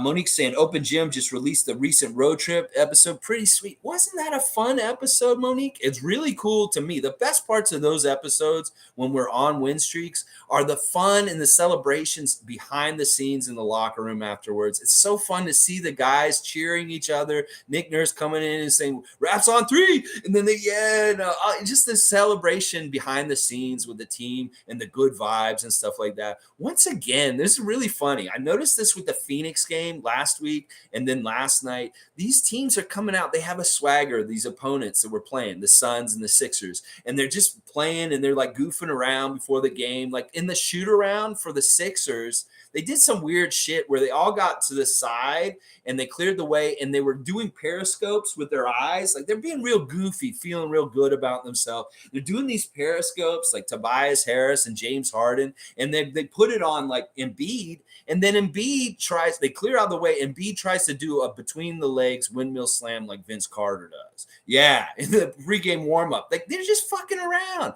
And I love seeing that because that's what I said. I said the Suns did the same shit to us in the West Coast trip. They were very like upbeat and just like playing and dancing and stuff like, oh, they feel good. Well, that's good for us because maybe they're a little overconfident. And I think that was part of what happened last night also is I see these teams and they're feeling good. They're vibing. They're doing periscopes. They're dancing. And then we come out there and fuck them up and wreck them by the end of the night. They're not feeling like that at the end of the night, which is kind of fun. Is that we take their swagger and their feel good vibes and we suck them into us. I love it. But yeah, he tried to do that windmill through the legs. Embiid, he's so tall. It should be so easy for him. And he missed it. But it was hilarious to see them all fucking around, like doing this, like they're all doing this, like they're periscope motherfuckers. I don't understand what that is. Every team has different things. Some people are tapping their heads this year. Some people are doing the periscope. I don't know. It's really weird. Seymour Pate, good morning. Good to see a nice bounce back win after that frustrating loss to the Lakers. Yeah, Trent looks off. Yeah, Trent is a streak shooter. We've got to get used to this idea that he's going to be a streaky shooter. He's going to be like a John Starks from back in the day. Maybe feast or famine with him. But like I was saying a little bit earlier, it's good that he's a 3-and-D kind of player now, that there's a D side to his whole part of his game. And if he's not hitting his shot, he's still really super valuable out there as a decoy and also for his defense. And we saw, even though he didn't hit his shots last night, huge plays by him last night. Really important stuff, whether it's critical free throws at different times. That steal on Embiid late in the game was really, really key play that helped us seal the win in different ways. So, yeah. And then, like I said earlier, Monique has noticed this pattern with Gary Trent scoring right now. He's like on and off. He's like one game he'll have like a single-digit game, and then he'll have like a 30-point game. Then he'll have a single-digit game. Then he'll have like a 28-point game. So maybe he'll have a huge game tonight because he had a lower scoring game last night. That seems to be the pattern right now with him. It's like every other game he has a good game. So I don't know. I'm okay with him just shooting, even if he's missing or making, because he's going to make them eventually. We know he's a good shooter. And if we're going to have a volume guy who's missing, it should be him. It should be him out of everybody. I have no problem with him shooting. And if he misses, just keep shooting. It's like what I told Fred. It's like, shooters got to shoot. You got to keep shooting. You're going to get it back. And we trust in you. And he could miss for 3 quarters, and then in the last 5 minutes of the game, hit like 2 threes really quick and be big time for us and clutch. That's a good thing. Because it's true. I said at the beginning of the season that Gary Trent Jr. has a clutch factor to his game. There's clutch DNA in him that in the end of the game, he will hit a big shot for us to help us win. And that's going to be very helpful, even if he doesn't hit one all game. It's that kind of guy. You're like, we could play a guy really good a whole game, and then all of a sudden at the end of the game, he absolutely kills us. That's Gary Trent Jr. to the other teams. Yeah, they could guard him the whole game, but he's still a threat at the end of the game to come out there and mess them up with a 3-pointer all of a sudden. So yeah, it's a weird pattern we've seen. Like Monique, I have to give her credit. She put it on her write-up for last night that she noticed that pattern of every other game he's scoring and the other ones he's not. It's really weird. Dominique Dew. Good to see a new name here. We're here every morning live streaming sometime between 8 a.m. and 11 a.m. Eastern Standard Time. Everyday Raptors stuff. Today we are reacting to last night and previewing the Bulls game for tonight. Once we get our full lineup back with Achua and Precious coming off the bench, is going to be nice in the playoffs. Listen, this whole month of March, we haven't had OG Anunoby, and we know what a difference and a factor he can be on our court as a defensive stopper and just like a key spot shooter and slasher, and like even the low post bullying that he's been doing this season. That he's a big component to our team and really does help us with our depth and with our defense and different things. So yeah, I totally agree with you, Dominic, that this is going to be something that for the playoffs is going to be really badass. We're a team built for playoff style kind of basketball. We've kind of actually already been playing playoff basketball this whole season. It's like if you think back to that whole week where we had those back-to-backs with Miami and Chicago and Atlanta, and those games were playoff intensity. That triple overtime win over Miami, that was a playoff intensity kind of game. So it's like we're not even, if we have another gear to go into from regular season to playoff intensity from what we're playing right now, and we're already playing at playoff intensity, look out, rest of the NBA, because we're already practicing and we're like getting the reps in at playoff intensity during the regular season. And that may be just a byproduct of the nature of how we play, that blue collar mentality, that all out energy, that full court press, that crashing the boards, that all over the place that we play is already a playoff style intensity. So it's going to be fun because we're going to be used to it. We're going to get out there, and a lot of the stuff we're doing right now is going to be like second nature because we've already been doing it. It's not like they're going to get shook. I don't think they will. In fact, I think somebody like Scotty Barnes in his first playoff game, he may try and do something special. Just because he wants to build his legend. He wants to build his legacy. And I don't think he'll come out there and he'll shrink away or like hide. He's going to come out there and assert himself and try and dominate in different ways that he can. I love the prospects of us in the playoffs, Dominic. It's going to be such a fun time. And guys, it's really soon. Like yesterday is 3 weeks from the end of the NBA season. So in a month, we're going to be in the playoffs, y'all. Playoffs games are going to be starting in just about a month from now. Oh my gosh. Monique saying, Embiid, who? Harden, who? Why don't they talk about Siakam? Man, Siakam, seriously, they need to start talking about Pascal Siakam as being a top 10 player in this league. I'm sorry. Yeah, give me some other names, 10 names that are going to be better than or more dominating than Pascal Siakam in this NBA right now. You cannot fucking do it. I'm sorry. You can say Embiid, you can say Jokic, you can say Giannis, you can say LeBron, but I'm sorry. You better put Pascal Siakam in that 10 somewhere, because this man is a top 10 talent in the NBA right now. The way he takes over games and dominates. And last night he did it against a future Hall of Famer and one of the biggest, brightest stars in the NBA, who's an MVP candidate right now. So the best player on the court last night was Pascal Siakam. Recognize NBA, recognize ESPN. Y'all need to start giving this man some kudos and start giving him the right attention for who he is and the caliber of what he's doing out there. And if y'all ain't going to do it, hopefully this man gets an All-NBA award at the end of the year, because he really, really does deserve it. And I think he's right on line to get one. Oh, my gosh. G saying Birch's D on Embiid was underrated. Really was in some ways. Like Nick said, he didn't like Precious and him being out there together to start. And it's really that they don't know how to do the spacing exactly right between them, and that they're allowing maybe the four to do more than they should, as them both being fives out there, that the four was getting away with stuff. But they'll figure that out and they'll make the adjustment, and they're actually going to be able to play Precious and Kem together at some point. It's just they're going to look at the tape last night and fix it, and it could very well be that those guys will be able to coexist and do things better there. But it was exposed at the beginning of the Sixer game last night that those two guys weren't working too well, and that was a part of the reason why the Sixers jumped out on us right at the beginning of the game. Was really that kind of stuff. Let's see. Monique saying, do you think Nick Nurse gets any votes regardless of our start for Coach of the Year? I would think so. But once again, he's already won it recently, and he's not like an important award for us. You've said that you want Mutombo to win Coach of the Year in the G League, and I think that that's more likely. That is something. It's really nice to see that they clinched their playoff spot yesterday. The Raptors 905.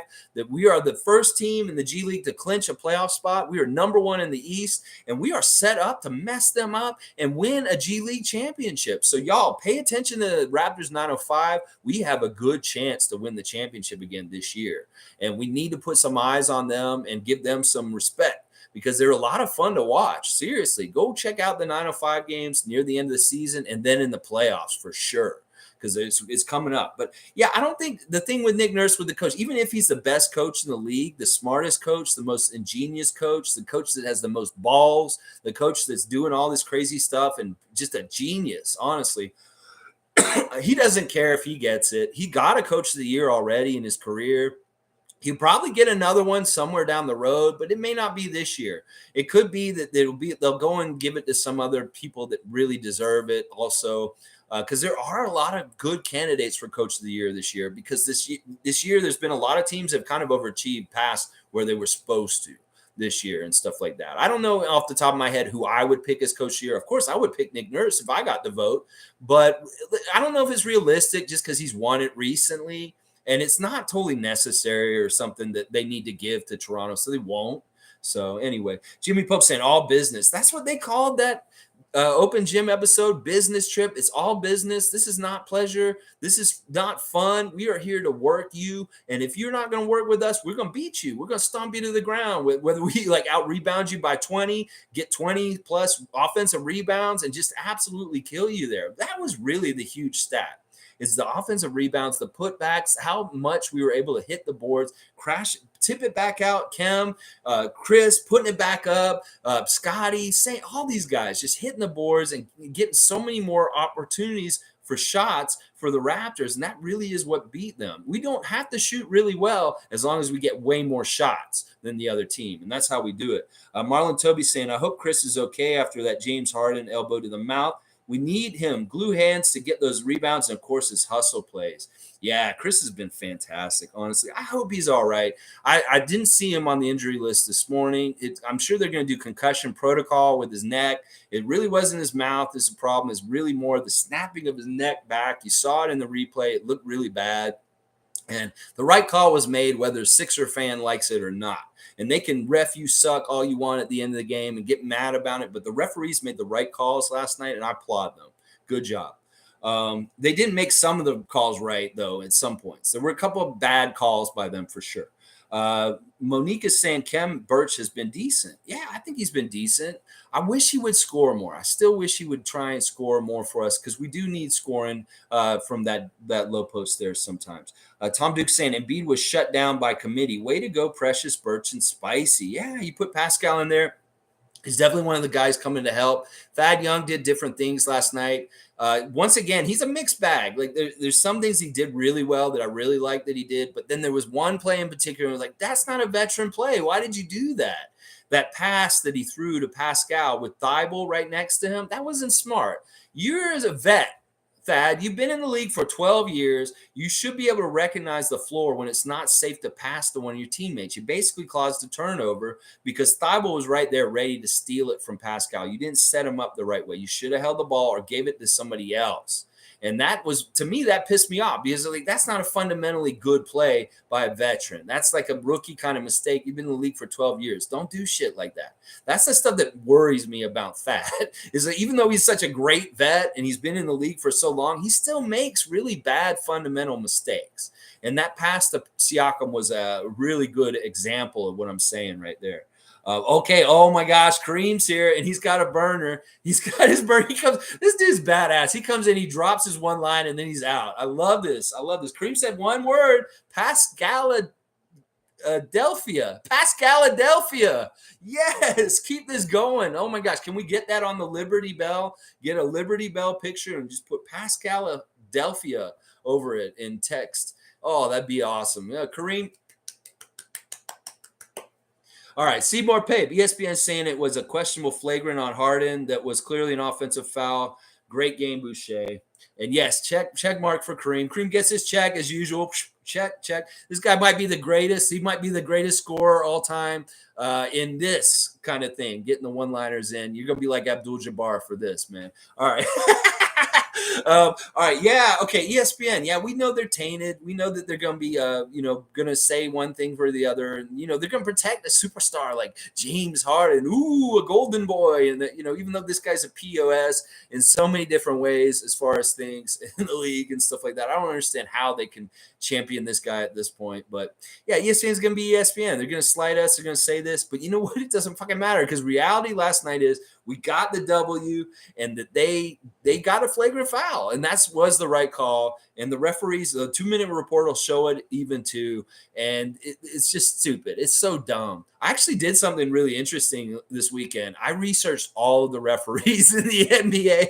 They have a website, the NBA referees players organization, like their union. And they have all 75 refs for the NBA right now on with their profiles. Like they have like their age, how many games they've reffed, like their favorite sport, their favorite movie, their favorite TV show, their favorite band and stuff like that. So I learned all this inside and knowledge about the referees, y'all. I know some stuff about these referees now.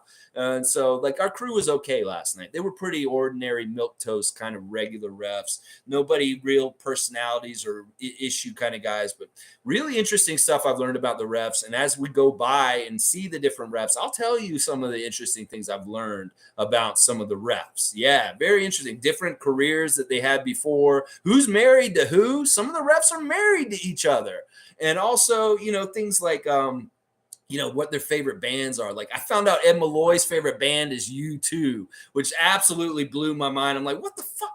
This guy likes my favorite band is U2 also. But I'm like, man, this maybe kind of jives with why he's such a Boston homer. It's like, the Irish and Celtics and, anyway, I won't go too far into that right now. Anyway, Monique saying free throw camp, anyone? Yes. We cannot get away with shooting free throws as badly as we do and hope to win games like we did last night. Like we're going to lose more games if we keep shooting that bad. We shot once again last night, 70% from the lines. We missed 7 free throws last night. That's 7 points on the board they're leaving out there. And 3 of them were by our rookie, Scotty. And 2 of them were really late in the game at an important time where he couldn't put it to a 2-possession advantage. And I didn't like that. I didn't like that at all. I know Scotty hated missing those 2 free throws. But like I said, this is kind of like one of those tough lessons where he beat himself up. He hated it. And we lost the game. He would have felt really, really bad. But it's lucky. He's lucky that we did win because that would have been a big blame. Is him missing 2 late free throws at the line. And they were bad. They were bad bricks. And Scotty, come on, man. That Philly crowd, I know they're annoying and they're loud and they're doing all kinds of stuff to distract you. You got to be a better pro and you got to make sure you make those late free throws because they're going to burn us at some point. We're going to lose a game like that game on Friday. That's kind of how we lost the game. We missed a lot of free throws in that game that we should have made. All right, let's keep going. G saying if Pascal did that, ESPN would not even question it. They would call it a flagrant media bias. There's totally media bias. If it was the other way around, it was one of our players that hit him with an elbow and they called it and they took it away from us.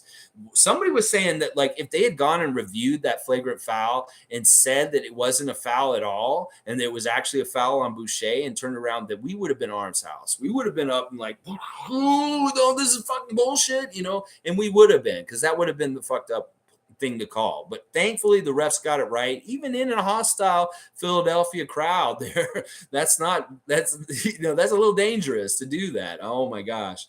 Let's see. Tom Duke likes the Pascaladelphia, really good. Raymond Jacobs saying, what about tonight? Pascago, Pascalinois. Illinois. I don't know. G saying James looks slow. Well, he is. He's kind of slow. I mean, he's done such weird things to his body in the last couple of years with like ballooning on purpose, doing that old Charles Barkley playbook. I want to get traded, so I'm going to gain pounds and I'll be like 300 pounds. It's got to be hard on him to just get back and forth between ballooning and coming back and stuff like that. Plus, who knows where his mind is? He might be in the south side of Philly in a strip club already by the fourth quarter, that kind of stuff. He does look slow, though. He's older. We got to remember, guys like him and Russell are older, and the athleticism that they showed when they were younger is gone, and they can't rely on it as much. Harden will do better than Russell with that because Russell really, really depended on his athleticism. But Harden's a little more savvy. He's a little bit more calculating with his dribble and how he moves and stuff like that. But we do really have a good game plan for both those superstars. Most of the time when we see either Embiid or Harden in the past, we've took care of them pretty good. So I feel like that'll continue, and that's going to be part of the reason why the Sixers are not a good matchup for them against us. We're going to beat them. Oh, yeah. All right, let me see. Let's see. I'll just go over a little bit more reaction to last night as far as looking at the box score, see if I forgot anything. Pascal, fantastic. Best player on the court. 26 points. He was the leading scorer in the whole entire game. Precious, 21 points. You got to love it when Precious gets the same amount of points as Joel Embiid in the game, 21-21. That is fantastic. That is absolutely fantastic. I told you that Precious was going to get the same amount of points as Joel Embiid last night, would you have believed me? No, you probably would not. Scotty Barnes, 6 of 21 from the field. He really missed a lot of shots last night. And Nick said in the press conference last night, it was because they were really physical with him and he wasn't finishing through the contact.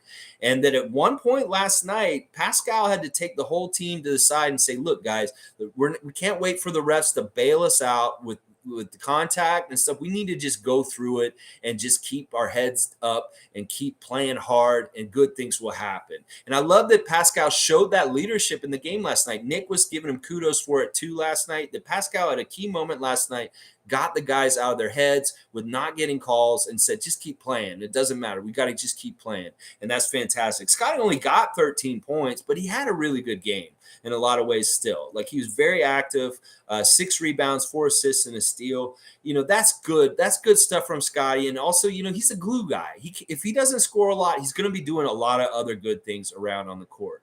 Too bad Kem only got 1 of 6 of his shots last night. A lot of them were bunnies, really easy shots near the basket, and then somebody would come and clean it up next to him, like Chris or Precious. They'd come and pick it up and put it back in for him, stuff like that. He was a -16, or worse, minus on the court, and that may be partly because he was out there the most with Joel Embiid. He kind of mirrored Joel Embiid when he was in and out, and they were doing better, the Sixers, when Embiid was out there. When Embiid was not in the game, we were really killing them. Trent, 2 for 13, 0 for 4 for all of his 3-point shots, but still 9 points, really crucial steal and stuff like that. I'm not going to get on Gary if he's not scoring. We win, and he's doing stuff to help us get the win. I'm going to say, hey, his shot's going to come around, and we're going to be fine. Don't worry about it. Thaddeus Young, like I said, 2 points, but he did have 7 rebounds, 3 assists, a steal, and 2 blocks, really filling up the stat sheet. But like I said, I didn't like that poor pass to Pascal that set up Thibault for the steal. That was not a good play by Thad, not a veteran kind of thing to do. Chris Boucher did not shoot well last night. He was 4 for 12, but you know what? That 14 rebounds with 5 of them being offensive and 12 points, fantastic game by Chris. Honestly, if I had to pick 3 stars last night, it's obviously Siakam, Achua, and Chris Boucher. And Armoni Brooks. Let's talk about Armoni Brooks real quick. It looks like this kid is a keeper. It looks like this kid is a real good fit as far as he's not hurting us on defense. He's keeping in tune with our whole system, doing really good stuff. He was hustling, getting on the floor, doing some really good stuff. And then those big threes, good threes. And it looks like he has a really good shot. I'm impressed with him, and I wouldn't be upset if he stuck around and he was just there for good guard depth in the playoffs. But, who knows? We'll see what happens. There's a lot of different directions the Raptors could go possibly with that spot that they're still deciding. Really interesting that they didn't play any more guys, and they went with an 8-man rotation last night, nice and tight, with Boucher kind of being more taking more of the starters' minutes in the second half. And then the other side, like I said, none of their guys shot well except for Maxey. Maxey's really their best offensive player last night with 19 points. He was the only one who's doing really well. But he really didn't do a whole lot other than that. Like, he was scoring a little bit, but he had 4 assists and hardly any other stats otherwise. And then Thibault shot 4 for 6. And those were the only two guys that shot over 50% for them. Everybody else on the Sixers shot poorly. 2 for 9, 6 for 20, 5 for 12, stuff like that. And that's fantastic. We did a really good job on them all around. I'm really, really happy with the effort against Philly last night. All right, let's see what else you guys are saying. Seymour Pape saying, attack James like it's Melo all game. They got no defense. Yes. It is kind of part of the strategy that was used last night is go at use Precious against Embiid. First of all, like the thing I was talking about, where you have a slower center on Precious, he can kill them. And that's part of the reason why Precious is doing so well right now is they're guarding him with the 5 on the other team. And whoever the 5 is guarding on the other team is a mismatch for us speed-wise. So Precious is getting a lot of his opportunities and his good scoring from that mismatch because they're deciding they want to put the 5 on him. Well, he's making them pay. And then what you're saying also here is like attack James on defense. Yes, he can do this kind of LeBron James. I'm just going to stand there and like not pay attention for a second or just be lazy for a split second. And you can get around me and do stuff against me. And I think that was kind of more evident with the stuff that Pascal was doing. Like he was really finding his way to get open by doing different things. Maybe he got switched to James and then he could just shoot over him or do different things to him and stuff like that. It was really good. Monique saying, did anyone else see Kendrick Perkins tweet about Scotty on Twitter? High praise alert. Kendrick Perkins is a guy that I love. I like him because he's one of the few guys on the other side of the border that actually does respect us and give us the flowers when we deserve it. And thank you, Kendrick Perkins, for being a good NBA analyst, for being one of the few people that appears on U.S. media that I respect and like to listen to because you do actually give us a fair shake. And I appreciate you lauding our rookie for what he's doing. And I hope that you will talk to your compatriots and everybody that works around you and really try and start selling them on Scotty Barnes for Rookie of the Year. Because us fans, we got to campaign for him also. And hopefully media members will be out there campaigning for him, coaches, different people that have seen him and believe in him.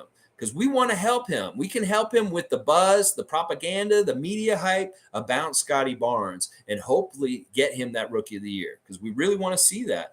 Tom Duke, okay, here we go. Tom Duke's calling for it. So it is time for the real mascot matchup of the day. The last time we saw the Raptor, well, let's just read his question. Does the Electro Raptor venture into dreaded and crime-filled areas of Pascal, Illinois? No. Okay. All right. Last time we saw the Raptor, he's in Colonial 1776 Philadelphia. He just saw Ben Franklin flying a kite. He's seen Paul Revere riding towards Boston to go warn the British are coming. All this kind of bullshit. He's like stuck in a period piece. Or at least he thinks he is. He's like, what is this? Quantum leap? I'm Scott Bakula. I'm stuck in time. How do I get back? And then all of a sudden he notices something. There's a Prius parked over there. What? Why is there a Prius over there if this is 1776? He realized he's at a cosplay.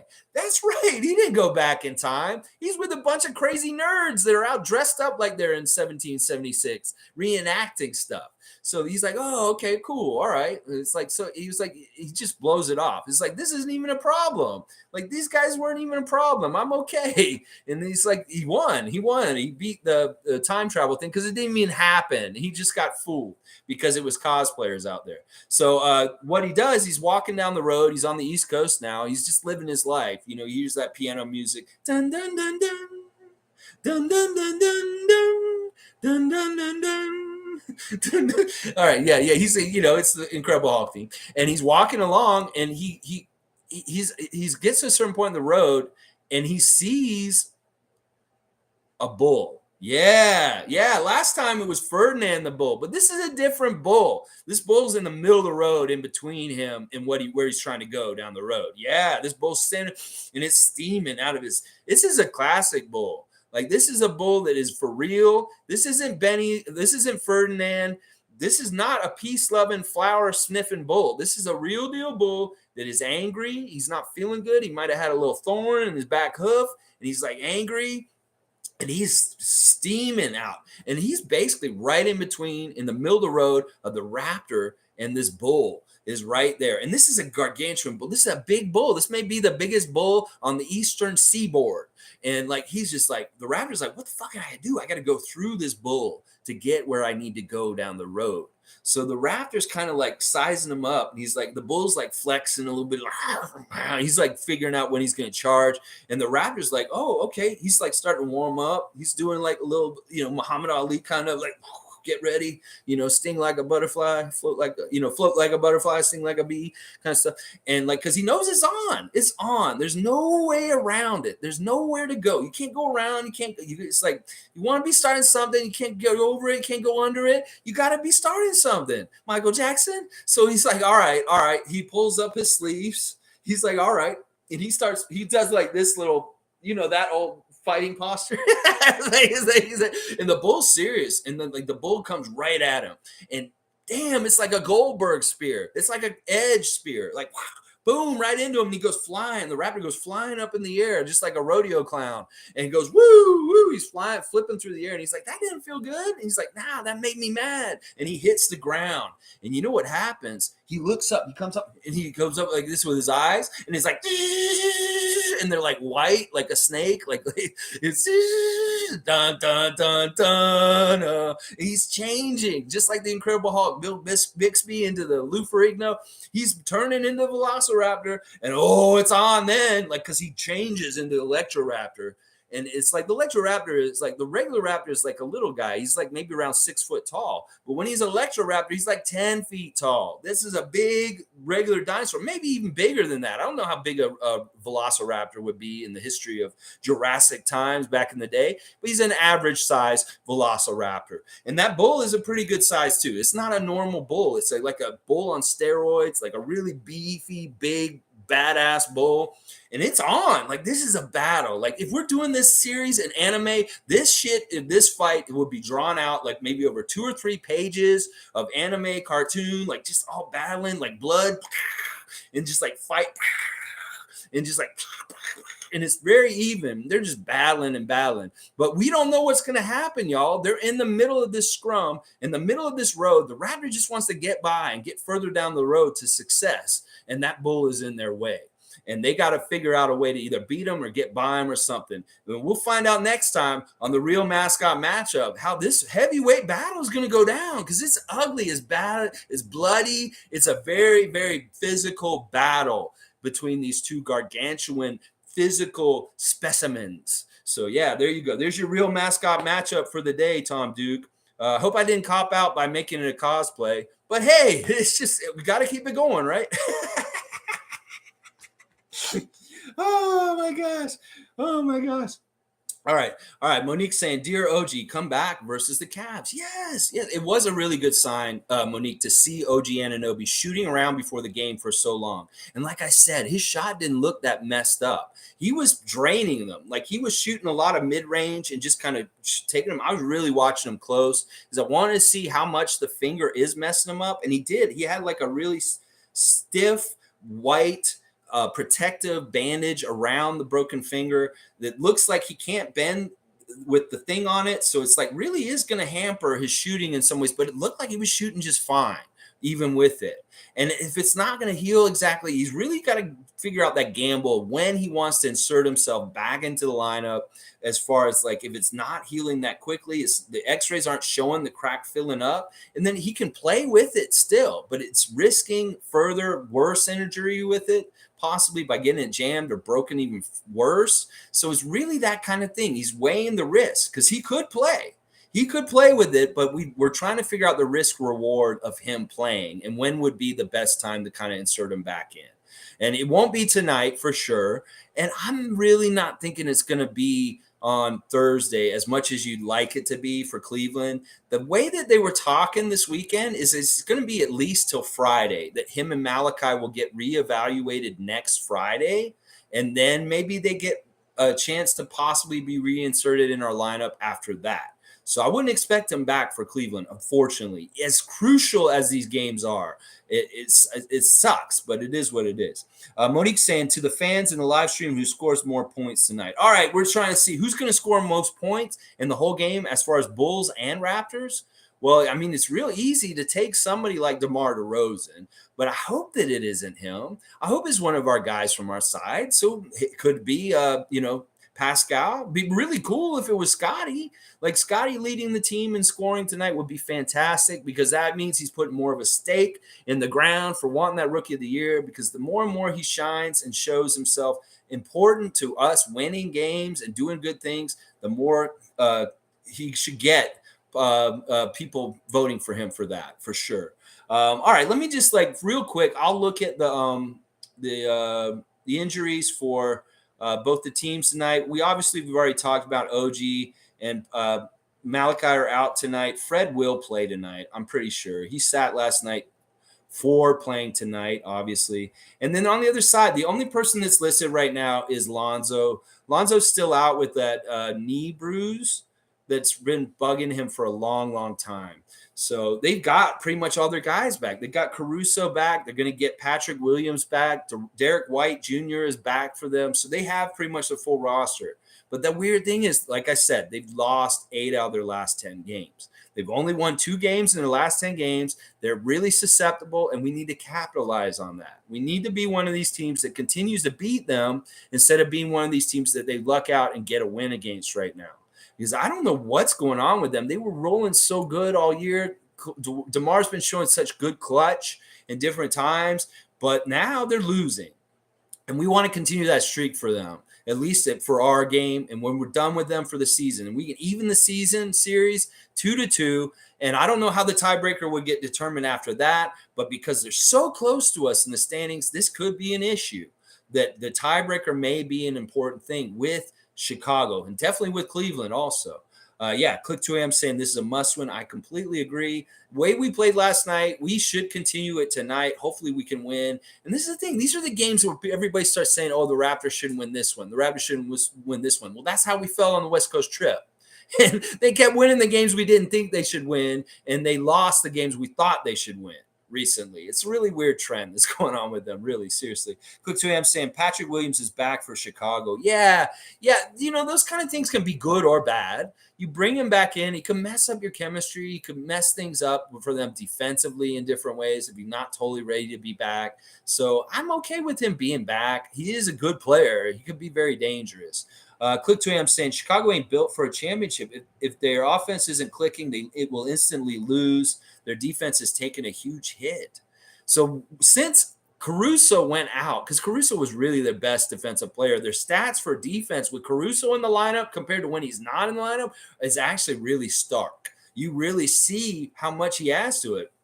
So this whole period of time where Grayson Allen hit Caruso with that dirty cheap shot and took him out for a while, it really kind of did fuck up Chicago's season. Like their defense has taken a downturn, as Click 2M said, and that it's been a real problem. If their offense isn't going, then they're in big trouble. So maybe that will fit into how our keys to victory tonight should be, is because we're such a good defensive team. If we really, really hurt them on the offensive end, maybe they're going to have a real hard time beating us tonight. And I hope that this is the truth and how it all goes down. We'll have to see. All right, let's keep going. Tom Duke saying it's another away game, so we should win. Let's go. Yeah, it's like I'm glad we have mostly home games for the rest of the season, but I'm also kind of not. It's like kind of like maybe we should want to be on the road right now. It's like, but it also, like I said earlier, it may be good for us to have so many home games at the end of our season right now to work out these issues with our home court and how we've been losing on it lately. I don't like that. I'll be there for that Miami game, the beginning of April. Oh, yeah, when Kyle Lowry comes back, I'm going to be at that game, and I'm going to be loud.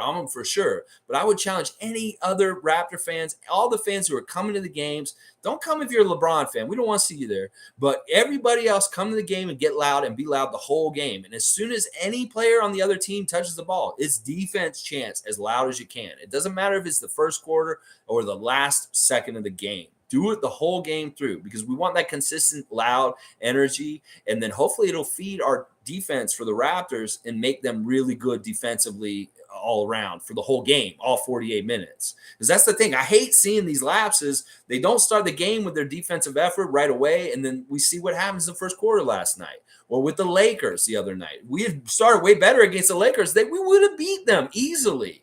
but we started shitty. We let them get into it, get in some good rhythm and good vibes, and that's what killed us on Friday night. Let's see. Click2am saying, surprisingly, our record is the complete opposite of the Bulls. The Bulls have a very bad record against above 500 teams, but are amazing against bad teams. Yeah, I saw this stat about how the Bulls' record is against the top teams in the league. They have not won any of the games against top teams like Phoenix, Milwaukee. It's very, very interesting and telling in some ways. Like in some ways, it tells me that they're really good at taking care of business against lesser opponents, but maybe there is a ceiling to their team that doesn't line up with the best teams in the league. And hopefully we can take advantage of this still, because I honestly, at this point, the way we've outperformed and outdone things in different weird ways, like the win last night, that road trip recently, we are one of the best teams in the league on the down low. That we have so many different weapons and different things we can do. Our defense and our rebounding alone make us a very dangerous, badass team that nobody's going to want to face in the playoffs. And that's very interesting that you bring that up about the Bulls and how they do against lesser opponents and good opponents. It is a very telling stat in different ways for them. And they may have to do a little bit more tinkering with their team, or maybe it's just that they need their whole team together for a whole season without all the injuries that they suffered this season. Like Lonzo being there may help them a lot in different ways. So who knows? Click2am saying also, after seeing what happened last night, Philly's downfall is going to be James Harden, lack of depth, and coaching. Yes. Yeah, Doc Rivers is a little overrated as a coach, in my opinion. I mean, it always seems to go somewhere and then he gets sent out, like Boston, the Clippers, all of the different spots that he's been in before Philadelphia. He's failed and kind of had to leave at a certain point. So let's see how many years he gets with Philly until they get fed up with him and they say, you know what, you're not getting us to where we want to go. And I agree. I think the coaching is a part of it. I don't think the depth is part of it. I think they have good depth. But I do think that James Harden and Doc Rivers may be two of their biggest downfalls eventually. Yeah, I agree with that. Monique saying, let's hope everyone follows the game plan tonight. They're really good at listening and executing. I love this. These young players on the Raptors are sponges, and they're just sponging up everything from the vets, from the coaches, and learning and learning and learning. And these guys don't have egos. They can take constructive criticism and they adjust quickly. That's the fastest way to learn. When you're not stubborn and you're not full of yourself and you have to break through this barrier of their own like ego, that's good, because you can go tell Scotty right away, yeah, you did this differently. Then you see in the next play, he'll make the adjustment right away.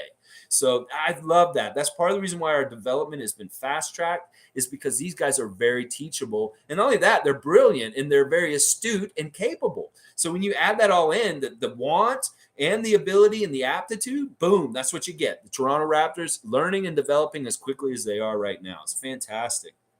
Click2am also saying, I'm just happy to see the resiliency from everyone on this team, specifically Scotty. When he makes mistakes, he has short-term memory. He's always confident. Yes, this is brilliant. This is so good. Like I said, with the Lakers, with the Sixers, you got older players, you got veteran players that rub off on younger players. And you really want to have good examples for them to learn from and become better players. And our vets on our team are teaching guys like Scotty and Precious the right way to do things in crunch time and how to react and everything. And I love that. I love that. When you have somebody like LeBron on your team, he can teach some of your young guys some bad stuff in some ways on the down low. And that is really, it's a testament to them already being kind of wise beyond their years, as far as like, especially Scotty, but it's also a testament to our leadership on the Raptor team and how they brought them in and they teach them. It's like Fred's all over these guys and he really is on them and they love him and respect him for it. Like Fred is really critical of the youngsters and he will teach them quickly and make sure that they get it right. Monique saying, no eject Nick Nurse, who's reffing? I don't know who's reffing tonight. We'll have to see. I don't know. That Nick Nurse ejection was really smart and calculated. I was really happy when he did that. And it was worth the money. Click2am saying, Doc has failed to win with some of the best players in the league. Yes. He's so overrated. At some point, sometimes these guys are in the NBA fraternity as players. They get kind of patched in and they get like jobs for life, even if they're not exactly the best person at the jobs, whether it's announcing, whether it's coaching, whatever it is. They may not be the exact best person for it. I think Doc Rivers is a good coach, but I don't think he's a great coach. He's definitely not on the level of Spoelstra, Kerr, and Nurse. He's not on their level for sure. All right, let's just talk in general about keys of victory for tonight. DeMar, obviously, we really want to try and contain DeMar. And on the other end, let's try and go at him. We very much know DeMar's capabilities on defense and how much he can do and stuff like that. So if we can go at DeMar, that'd be fantastic. He's a mismatch for the most time. There are other mismatches on the court also when we play them. Like even Vucevic will be a mismatch at times. If we're playing a smaller lineup with like Precious at the 5, Vucevic can be a mismatch, just like we were just talking about with Precious, trying to go around him, drive around him, or making him have to come out and guard him for 3, those kind of things and stuff like that. So obviously, really key on DeMar. We can't let DeMar get going and do his thing. He's going to try and he's going to do well. We know that for the most part. And then guys like Levine and different people like that, we need to try and contain as much as we can also. This is a team that's hurt and had problems lately. They're not doing real well. So we need to jump on that and capitalize on that. And just we play our game, our style, our game plan of like out hustling, out energy, crashing the boards, full court press, just everything that we do really, really well. Like as we do our bread and butter, we'll win. And we should win this game tonight. CC says 100%. I love to see you, CC here. Sue saying, let's shut DeMar down. Yes, we love you, DeMar. You are one of the greatest Raptors of all time, but we are not wanting you to do well tonight. We want to shut you down. We want to win this game because it's a very important game for our playoff contention and our seeding and how we're doing things. We want to get out of this play-in, and we don't care if it's Cleveland or Chicago. One of you two has to come down here and get in this play-in with the Nets, and we'll take your spot. Thank you. Yeah, let's do that in the next week. Oh, yeah. Monique saying guard Vucevic well, please. I think Kem Birch does a good job at him. And once again, he's like Embiid in a way. Like that same championship playoff run, Vucevic was in the first round, and we just really kind of handled him really well then. And ever since then, Vucevic has kind of been a non-factor for the most part against the Raptors when we play Orlando or Chicago now. Is that he had like maybe one real good game since we played him in the last 3 or 4 years. He's had one really good game where he scored like 20 points and got 10 rebounds or something. Otherwise, he doesn't jack shit against us. Seriously. So, yeah, but he is somebody that you got to watch out for and maybe not get good vibes going for him. You don't want to get him going, obviously. But I think just by the nature of our length and so many tall guys around him, it's going to rattle him anyway, and he's not going to do well. So let's see. Click saying we don't play until Thursday, I think. Need to leave it all on the floor tonight for sure. Yeah, we don't play until Thursday. We come back here and we play Cleveland here in Toronto on Thursday. And once again, in a way, this is kind of like this trap game coming back off the road. It's really like Matt Devlin and Leo Routens were saying, this has really been a 9-game road trip with a one sandwich game in the middle, the Laker game last week. That is really, they've been on the road this whole time still. And that this game against Cleveland, we could still feel the effects like we did with the Laker game on Friday night. So we need to be sharp, and especially this one. I'm pretty sure these guys with 2 days off and just really taking time to sit around and really stew on how important this game is with the team like Cleveland just above us and stuff. And Scotty with all the Rookie of the Year kind of stuff added into it, they're going to take this game very seriously. And in fact, I think on Thursday, hopefully we'll see Scotty Barnes really blossom and do some stuff that really outshines Evan Mobley in a head-to-head battle. That would be fantastic. I would love to see that on Thursday. But let's not get ahead. Let's concentrate on the first Central Division opponent we have tonight, and that's the Chicago Bulls. All right, let's see. Sue saying we need to come out strong. The Bulls have been struggling, so we need to stick it to them early. Yeah, come out there and jump all over them. Don't let them get anything good going for themselves. That really is part of our strategy for how we should try and win games. Is that the less good vibes we let the other team get on offense or anything that they're doing, the better. Then we get to see 14-point fourth quarters like the Philadelphia 76ers scored last night. And I love that. I love that we turned it on and we did that to them in the fourth quarter when it really matters. And that's what we need to do more and more of. We did it a lot earlier in the season. We've had ups and downs with our defense at different times in the recent past, but we've had a lot of ups lately too. If you look at the Phoenix and the Denver game, those were ups. This game last night was an up for our defense. So we want to continue to have that really, really superb defensive effort that gets like 24-second shot violations on the other team, really nice deflections and steals and blocks. And we definitely get that defensive rebound. We don't allow a second chance shot because that's really important also, especially against the Bulls tonight. CC saying, I was here yesterday too, but in too much shock for the Lakers loss the night before to comment. That's okay, CC. You come in and comment as much as you want here and there as you wish. It's all good. It's a free country, and we're just glad to have you here, even if you're just watching and not commenting and stuff like that.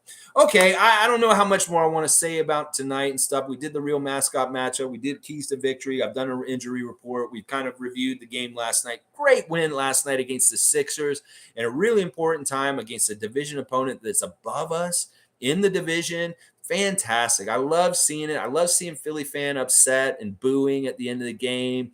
All that good stuff. All that good stuff. And tonight, hopefully we can do some of the similar stuff on the Chicago court tonight to the Chicago fan. Monique saying, Jim Sand, get these guys hitting free throws. Yes. Yes, they had the shooting school earlier in the season, the late night shooting school at OVO. Maybe we need to do a free throw school for some of these guys late in the game. I don't like seeing Pascal. Let me just look at who missed what for the free throws last night. I know Scotty was like 3 of them himself. Pascal missed one. Precious missed one. Gary missed one. Chris missed one. And then Scotty missed 3. So is everybody a little bit, and then Scotty with the 3. The 3 was really bad. And I hope that's a kick in your pants for you and Banton, because Banton missed some important free throws the other night.